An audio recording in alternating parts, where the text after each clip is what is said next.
11 phases d'une relation longue distance que tu ne connais pas. Toute relation demande des efforts de la part de chacun des deux partenaires. Cela ne dépend pas de la distance qui les sépare. Cependant, lorsqu'il y a cette distance, on suppose qu'il y a un effort supplémentaire pour entretenir la relation. En effet, le fait de ne pas pouvoir se voir peut donner une idée de la relation impossible ou fictive. Toutefois, il n'en est rien.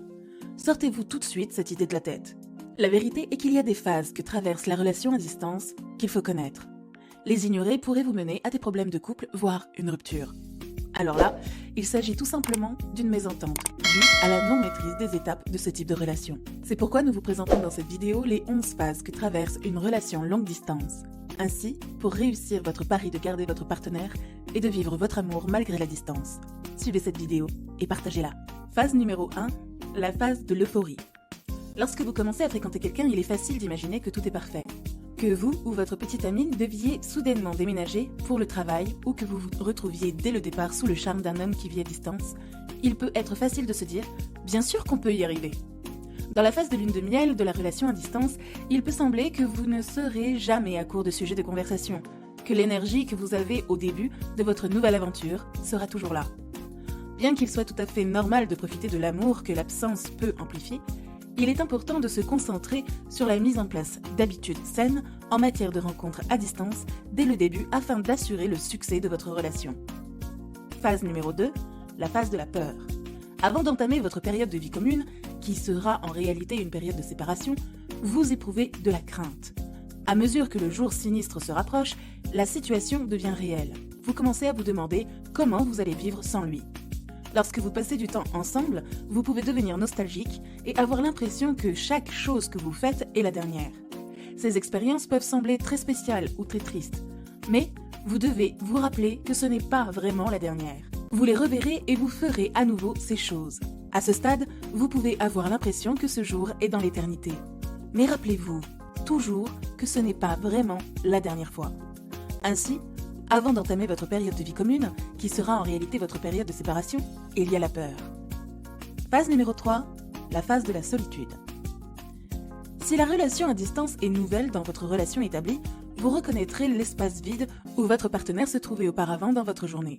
La clé pour traverser cette période est de faire de votre partenaire une priorité.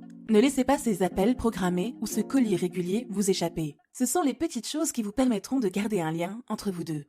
D'ailleurs, en parlant de faire votre partenaire une priorité, si vous souhaitez lui faire plaisir, n'hésitez pas à visiter notre site mybeloved.fr. Nous proposons des cadeaux uniques et 100% personnalisables pour toutes les occasions. Vous trouverez le lien dans la description. Phase numéro 4, la phase de panique. Vous pouvez exagérer sur l'analyse de la situation et aboutir à des conclusions extrêmes. Vous pouvez même vous dire que c'est au-dessus de vos forces.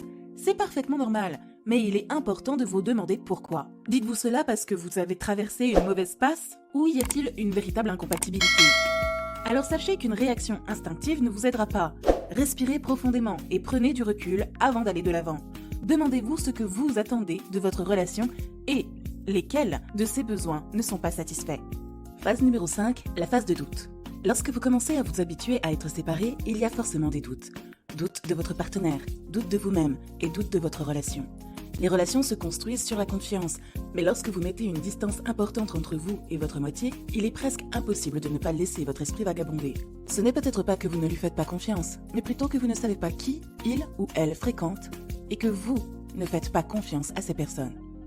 Lorsque vous êtes ensemble, vous savez généralement avec qui il ou elle traîne, ce qu'il ou elle fait, le quartier où il ou elle se trouve.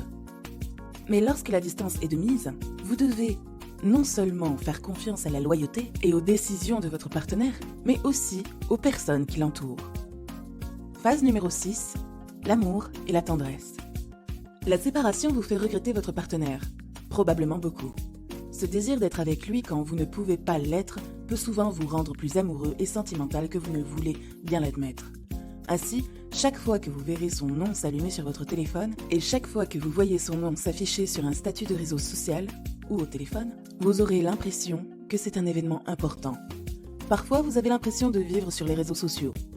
Que l'appel dure 2 minutes ou 2 heures, le fait de voir son visage et d'entendre sa voix vous donnera un sentiment de vie et montrera à quel point vous vous souciez d'eux. Vous vous épanouirez dans les blagues internes stupides. Et les petites choses les plus stupides qui vous font penser à lui apparaîtront soudainement partout. Phase numéro 7, l'heure de la décision.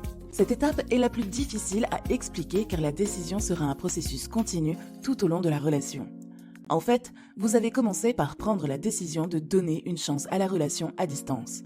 Cependant, vous et votre partenaire devrez continuer à décider si ce type de relation en vaut la peine. Vous l'évaluerez au cours des premières semaines, lorsque vous serez plein de doutes, lorsque vous attendrez la prochaine visite, et encore après 1 an ou 2 de relation à distance. Si vous venez de commencer une relation à distance, ne laissez pas cette étape vous effrayer ou vous intimider.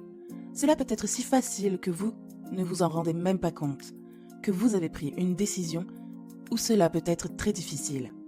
Cela dépend. Phase numéro 8, la phase de l'excitation. Vous connaîtrez des hauts et des bas dans chacun de ces domaines tout au long de votre séparation. Que vous planifiez des voyages pour rendre visite à l'autre ou que vous attendiez simplement que le téléphone sonne, vous serez rempli d'excitation et d'anticipation.